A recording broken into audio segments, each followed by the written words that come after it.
Considerate quel 50% che la Delrio ci dice di dover distribuire nel territorio, la soluzione è stata trovata.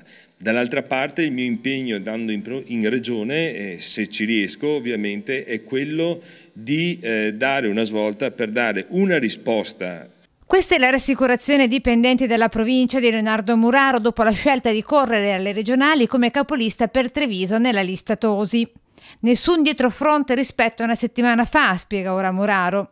Ma non lo ritengo un dietrofront, è stata una ulteriore meditazione anche in considerazione di quelli che sono stati anche i rapporti intrattenuti dopo la mia conferenza. Io in quella conferenza avevo detto mi stoppo, non ho detto vado da una parte, vado dall'altra. Per Muraro Tosi sarebbe l'unica alternativa a Renzi.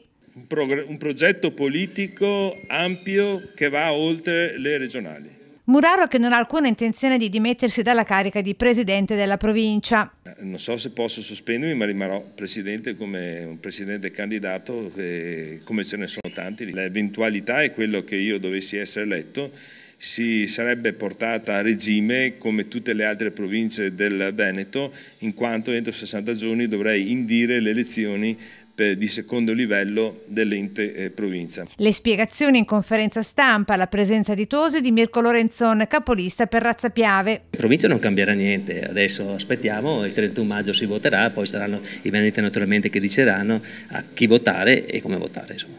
Infine il messaggio a Luca Zaia. A Zaia posso dire vinca il migliore.